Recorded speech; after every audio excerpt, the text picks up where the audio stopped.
Hi, this is Angela with Park Rose Permaculture. It is a warm 82 degree afternoon in May, unseasonably warm, and my ducks have decided to take a bath in their bucket. Ducks need open buckets in order to bathe. They can't drink from a regular chicken water. They have to drink from an open bucket because they need to immerse their nares and their eyes to clean them.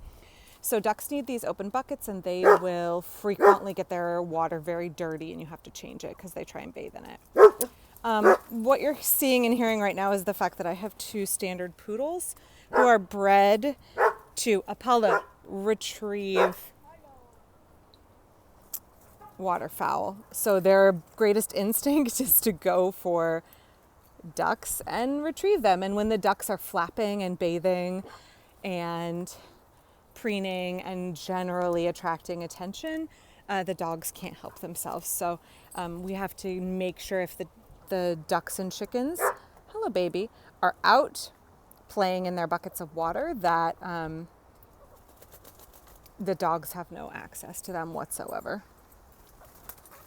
Because they just, look at this boy, he just can't help himself. He desperately wants to catch that duck.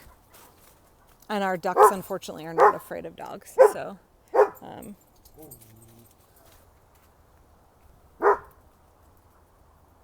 right, I got to get back to washing some alpaca fleeces so that I can spin them.